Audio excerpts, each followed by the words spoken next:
আজকে আমি পাবদা মাছের ঝোল করব টমেটো দিয়ে।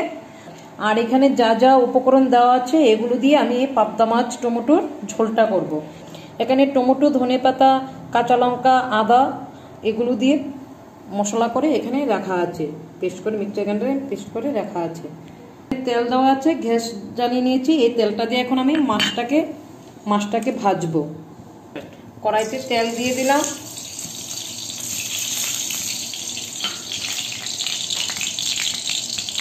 তেল গরম হয়ে গেছে, আমি এখন এক এক করে মাছগুলো দিয়ে দেব। এই যে মাছ আমার মোটামুটি ভাজা হয়ে গেছে, হালকা করে মাছগুলো ভাজবো। এপাশ এপাশ একটু উল্টিয়ে দিয়ে বাস তারপরে নামিয়ে নেব। মোটামুটি মাছ ভাজা হয়ে গেছে।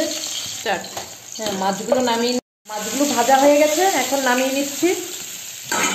সব মাছগুলো নামিয়ে নিলাম। এই যে আমার সব মাছ ভাজা হয়ে গেছে।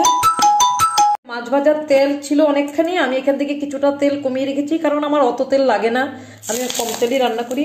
তেজপাতা দিয়ে দিলাম, কালো জিরা ফোড়ন দিয়ে দিলাম, একটু আদা ফোড়নও দিয়ে দিলাম, আর কাঁচা লঙ্কা কয়েকটা দিয়ে দিলাম। বাস একটু নাড়াচাড়া করে টমেটোগুলো দিয়ে দেব।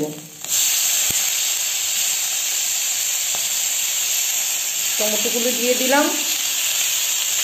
দিলাম, হলুদ দিয়ে দিলাম।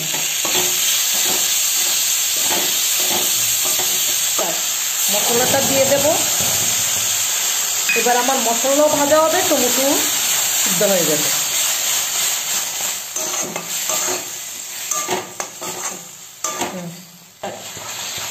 আমার মশলা ভাজা হয়ে গেছে, মশলার থেকে তেল ভাজা হয়ে গেছে। এখন আমি জল দিয়ে দিচ্ছি, পরিমাণ মতো জল দিয়ে দিচ্ছি।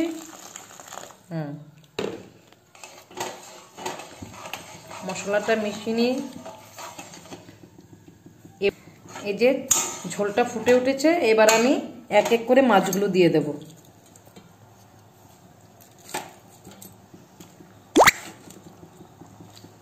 সবগুলো মাছই দিয়ে দিলাম।